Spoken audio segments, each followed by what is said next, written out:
నమస్కారం జేపీ గారు. నమస్తే రమేష్. ఈ వారం మనకి ఎన్నికలు జరుగుతున్నాయి.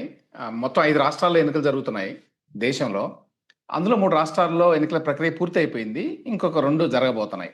తమిళనాడు, వెస్ట్ బెంగాల్. ఈ ఎన్నికల ప్రభావం ఎట్లా ఉండబోతోంది? అంటే ఈ ఎన్నికల్లో ఫలితాలు ఎట్లా వచ్చినా కేంద్రంలో ప్రభుత్వానికి ఇబ్బందేమీ లేదు. కాకపోతే ఆహ్, బీజేపీ ప్రభుత్వ పాలన మీద ప్రజలేమనుకుంటున్నారు అనే దాని మీద కొంతమేర అర్థం చేసుకోవడానికి ఉపయోగపడుతుంది ఒకటి. రెండవది బీజేపీ చాలా కాలంగా తమిళనాడులో, వెస్ట్ బెంగాల్‌లో, కేరళలో ప్రవేశించాలి అని విశ్వ ప్రయత్నం చేస్తోంది. ఆ ప్రయత్నాల్లో ఏమాత్రమైనా కూడా సఫలం అయ్యేటువంటి అవకాశాలున్నాయా? రమేష్, నాకు రోజువారీ రాజకీయం తెలియదు దానికి, కానీ కాబట్టి స్థూలంగా అర్థమైన మేరకు ఒక్క అస్సాంలో మినహాయిస్తే బీజేపీ ఎక్కడ అధికారంలో లేదు రాష్ట్రాల్లో. పుదుచ్చేరిలో కూడా ఉన్నట్లుందండి. ఇంకొకరితో కలిసి. అది పెద్ద లెక్కే ఎక్కర్లేదు. చిన్నదనుకోండి అది. నేను పాండిచేరి లెక్కేయట్లేదు. హ్మ్. అందుకని ఈ ఎన్నిక పెద్దగా నరేంద్ర మోదీకి ఇదేమీ రెఫరెండం కాదు, ఆయన పరిపాలనకు కానీ జాతీయ స్థాయి ప్రభుత్వానికి కానీ. హ్మ్. దీనిలో ఒక్క రాష్ట్రమే దీర్ఘకాలంలో ఆర్థిక వ్యవస్థని, రాజకీయాన్ని ప్రభావితం చేసేది పశ్చిమ బెంగాల్. హ్మ్. పశ్చిమ బెంగాల్లో కనుక మమతా బెనర్జీ ఆధ్వర్యంలో టీఎంసీ మళ్ళీ గెలిస్తే ఉన్నది కొనసాగుతుంది. హ్మ్. పశ్చిమ బెంగాల్ విచిత్రం ఏంటంటే, మార్క్సిస్ట్ పార్టీని పంపించేసి వచ్చినటువంటి టీఎంసీ మార్క్సిస్ట్ పార్టీల కంటే ఎక్కువ మార్క్సిస్ట్గా ప్రవర్తిస్తుంది విధానాల్లో. ఎందుకంటే దేశంలో వాళ్ళ 2 మౌలికమైనటువంటి తేడాలు రాజకీయంగా ఉన్నాయి. మౌలిక సదుపాయాలు, ఆర్థిక ప్రగతి పెంచడమా సంక్షేమంతో పాటు, హ్మ్. ఆర్థిక ప్రగతి, పెట్టుబడుల మీద దృష్టి పెద్దగా లేకుండా మామూలు రాజకీయాన్ని కొనసాగించడం అని చెప్పాను. అలా చూస్తే మీకు అస్సాంలో కానీ, కేరళలో కానీ, తమిళనాడులో కానీ 2 ప్రధానంగా పోటీ పడుతున్న వాళ్ళు ఎవరు వచ్చినా కూడా తేడా పెద్దగా ఉంటుంది. తమిళనాడు ఉందనుకోండి, డిఎంకే కూటమి వచ్చినా, ఐడిఎంకే కూటమి వచ్చినా కూడా అధికారం ఎవరి చేతుల్లో ఉందనే కానీ విధానాల్లో పెద్ద మార్పు ఉండదు.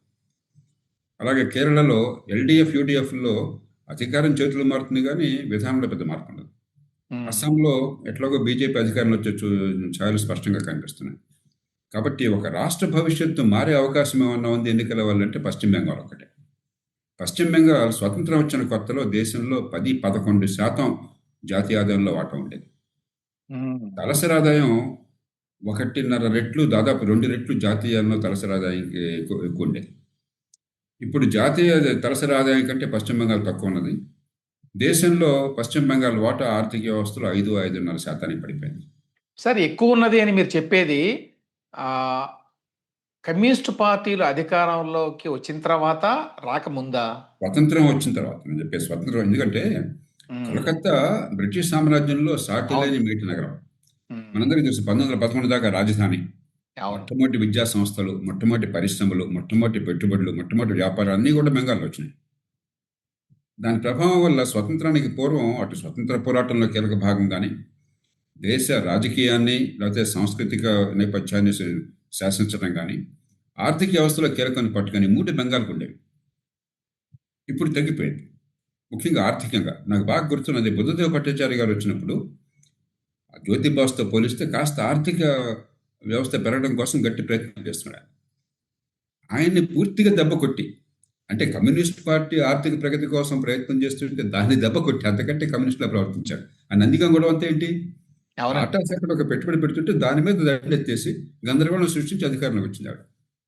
అదే కొనసాగుతుంది 15 ఏళ్ళుగా. కాబట్టి బెంగాల్ ప్రజలకి ఆర్థిక సరళీకరణ రాలా. ఇంకా ఆర్థిక సంస్కరణ ఫలితాలు దేశం మొత్తానికి అందుతున్నాయి కానీ బెంగాల్కి అందరా. ఇంకా బెంగాల్ బాగా వెనకబడింది కదండి అన్ని పారామీటర్స్ లో. ఇప్పుడు ఖచ్చితంగా వెనకబడింది.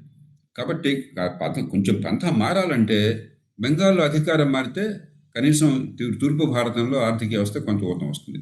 మిగతా చోట్ల పెద్ద తేడా ఉండదు. ఒక తేడా ఏంటంటే కమ్యూనిస్ట్ పార్టీకి చివరి అడ్డా ఇప్పుడు కేరళ. అక్కడ కూడా పోతే బహుశా కమ్యూనిస్ట్ పార్టీ కాలక్రమేణా ఇంకా ప్రభావం తగ్గుతుంది. ఎందుకంటే మీరు గమనిస్తే కమ్యూనిస్టుల ప్రభావం పోయిన చోట్ల బీజేపీ ఆక్రమిస్తుంది ఆ స్థానాన్ని. బెంగాల్లో అదే జరిగింది, మరి త్రిపురలో జరిగింది, కేరళలో కూడా.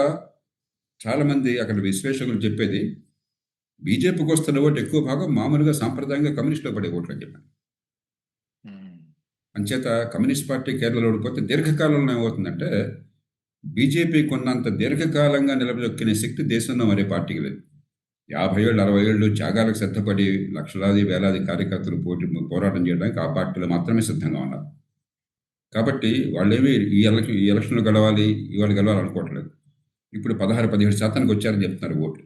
క్రమక్రమంగా పెంచుకుంటూ వస్తున్నారు.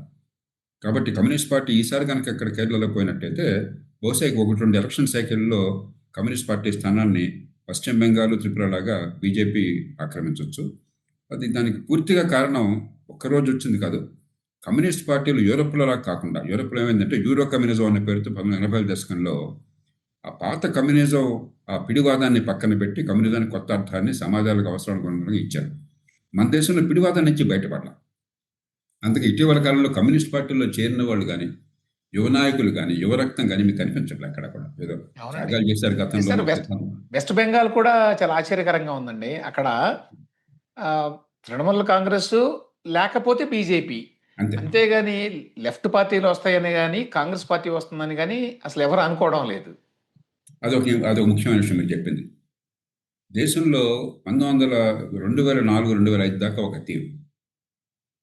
మీకు ఏమిటంటే 2000 దాకా ఒక పార్టీ అధికారంలో ఉంటే గ్యారంటీ ఓడిపోతుంది. ఒక్క కమ్యూనిస్ట్ పార్టీ అధికారంలో ఉన్నటువంటి పశ్చిమ బెంగాల్, త్రిపురలో తప్ప అని చెప్పని దేశంలో ఒక ట్రూయిజం అంటాం, నానుడి.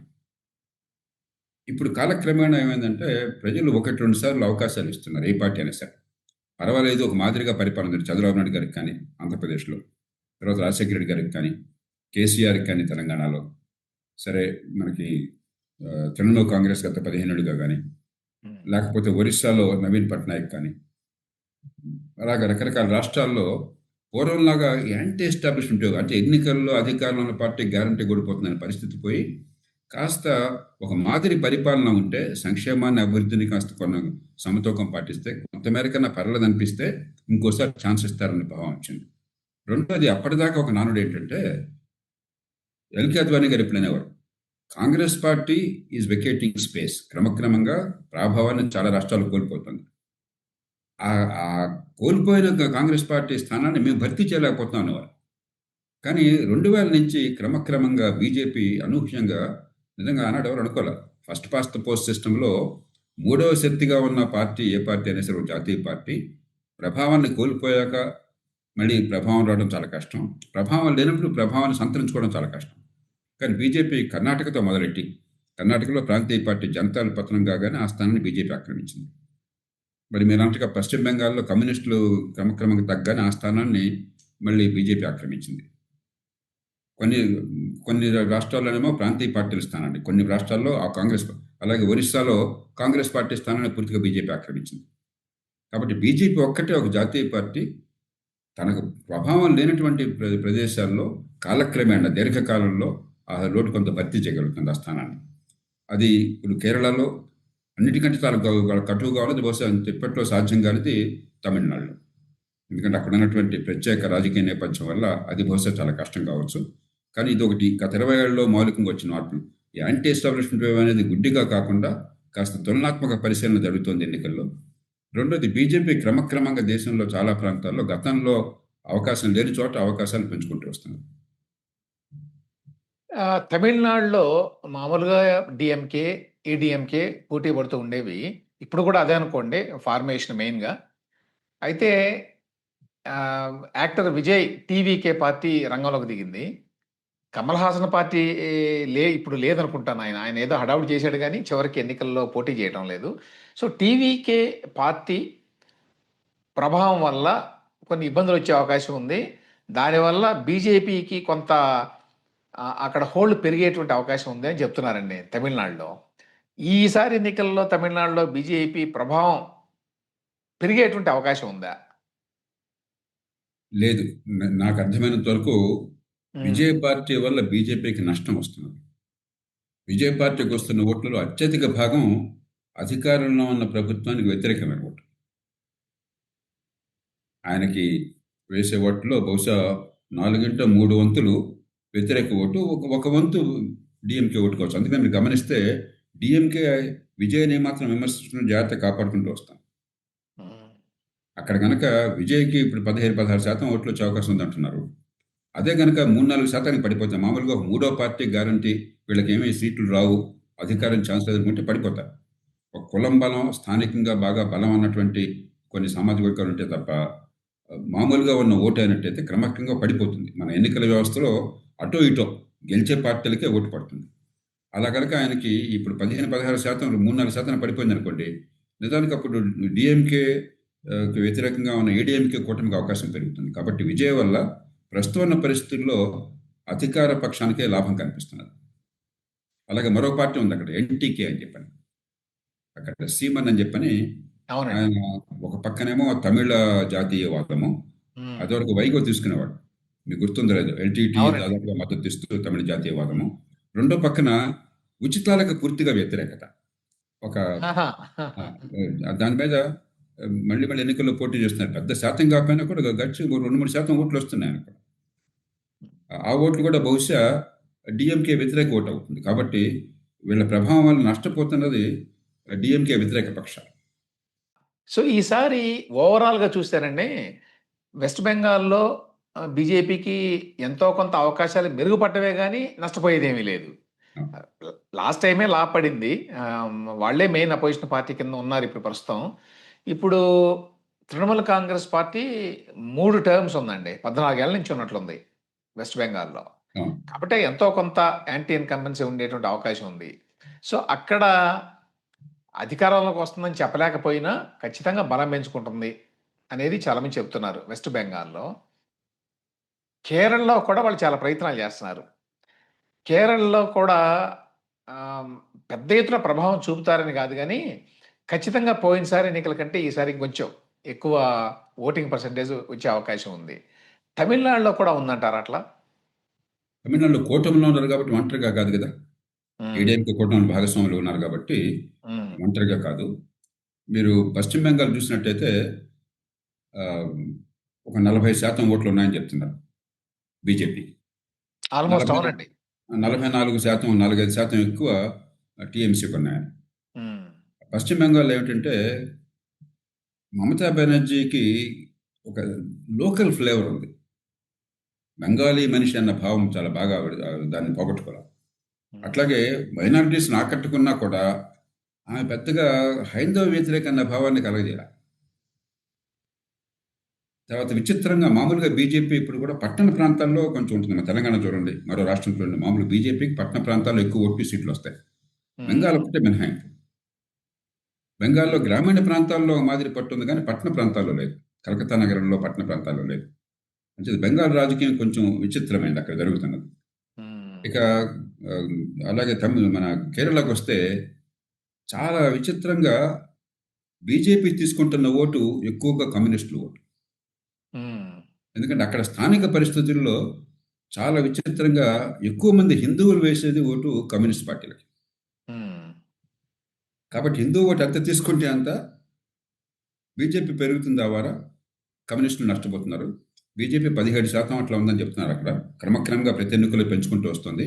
ఈసారి హ్మ్. ఎన్నికల్లో కమ్యూనిస్టులకు ఓడిపోయినట్టు అక్కడ బహుశా 1-2 సైకిల్స్‌లో ఆ స్థానాన్ని బీజేపీ గట్టిగా ఆక్రమించే అవకాశం ఉన్నది. ఈసారి యూడీఎఫ్ రావచ్చంటున్నారు కాంగ్రెస్ నాయకత్వంలోని. అక్కడ కాంగ్రెస్ నాయకత్వం ఇస్తే ప్రతిపక్షం కొంచెం డీలా పడుతుంది. మరి హ్మ్. సంస్థాగతంగా కనుక గట్టిగా ప్రజల్లోకి వెళ్ళి దాన్ని నిలుపుకునే శక్తి లేకపోతే కమ్యూనిస్ట్ పార్టీలకి, బీజేపీ ఖచ్చితంగా కాలక్రమేణా అక్కడ పెరగడం కోసం ప్రయత్నం చేస్తుంది. అది 2 పార్టీల్లో ఒకటి అవడం కోసం ప్రయత్నం చేస్తుంది.